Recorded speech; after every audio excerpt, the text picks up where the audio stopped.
For the longest while, I lived in such fear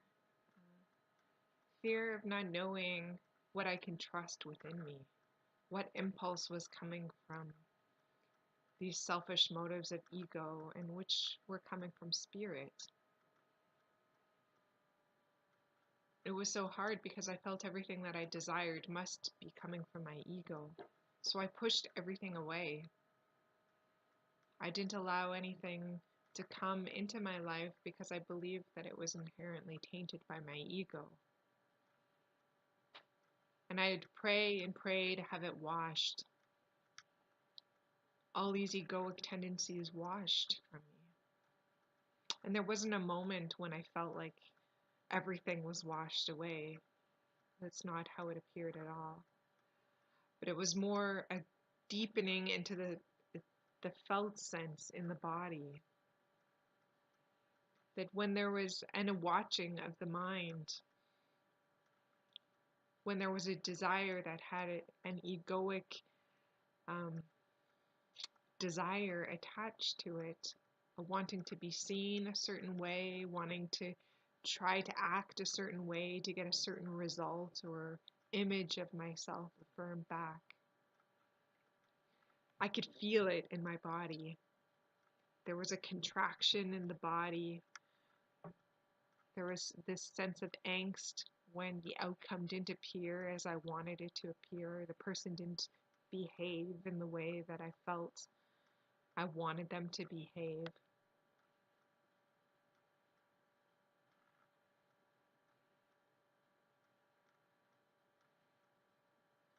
That I wanted something from the interaction. I was looking for to use the interaction to make myself feel better in some way. And this happened so subtly. An instance that's coming to mind was when I was in India last year and I had a boyfriend while I was there. And for a few weeks we had separated, and I noticed I was going out one night and I walked past where I knew his shop was, where he would be working.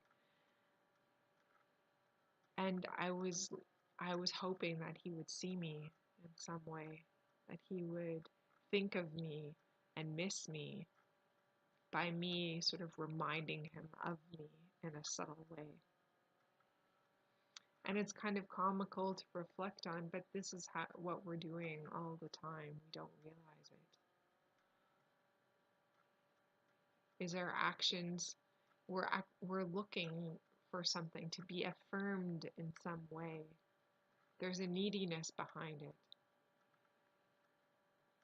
In my current relationship, it's interesting because sometimes I don't feel there's definitely something that I would like from the other, but I don't need it from them. And it's a subtle shift of energy, but when I notice it's coming from an egoic place, when I don't get what I feel I need from my partner, then there's all these thoughts and emotions fueled around feeling frustrated, resenting him, even though it really had nothing to do with him. It was all about me trying to get what I wanted.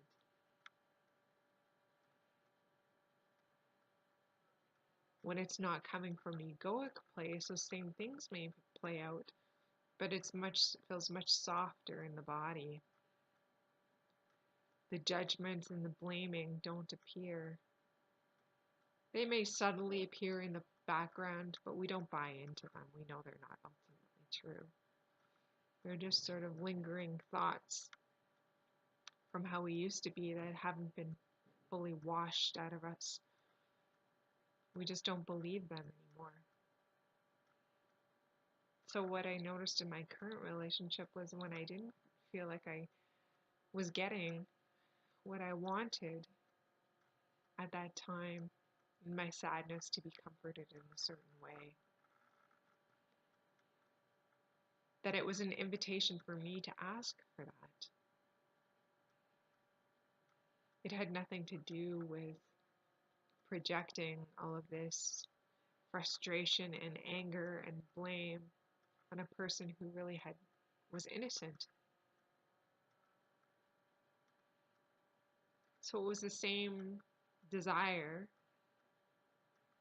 wanting to be comforted during a period of sadness, can be interpreted as something is wrong with my partner and he's not giving me what I want, to a much softer place within us that is not full of ego, trying to get things from other people and have them be how we want them to be. We just simply extend an invitation. This is what would feel good in this moment. We tell them what we want. It's really that simple. We just become very honest with what we want in each moment and give it as an invitation.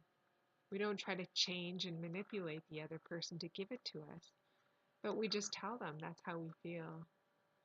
And it's an invitation for them to decide for themselves if that's something that they can offer or not.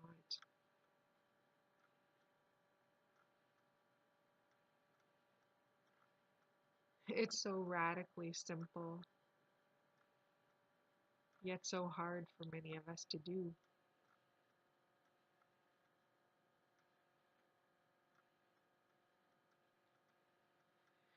So we just watch our mind, feel our bodies, see where we're contracting, what thought patterns we're holding on to. If there's some sense of disappointment in not getting what we wanted or not being affirmed seen the way we want to be seen by another person, that's when we start to realize or see the ego that exists within us. This self that needs to be affirmed from the world, that needs something all the time from others, that feels inherently incomplete and it's looking for completion out there in the world. We can see the suffering that it causes us by constantly trying to uphold these images and uphold everyone else to this certain idea of what they can give us.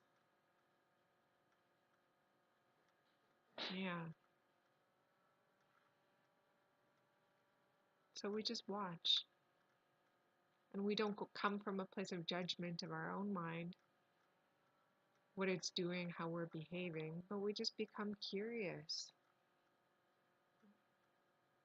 watching ourselves as we want to go into that place of resentment, a place of contraction, wanting to be seen, admired, remembered, all the little ways, all the little games that we played to draw attention to ourselves, to be affirmed in some way.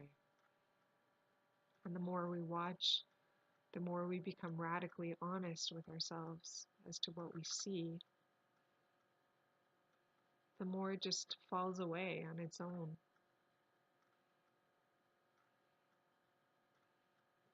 We don't really have to try to do anything. We just become aware of what we're doing and the dysfunction that it creates, the sense of separation that it comes from. And we can surrender it, we let it go. And it may not be one moment of surrender and it's gone. Very rare, actually.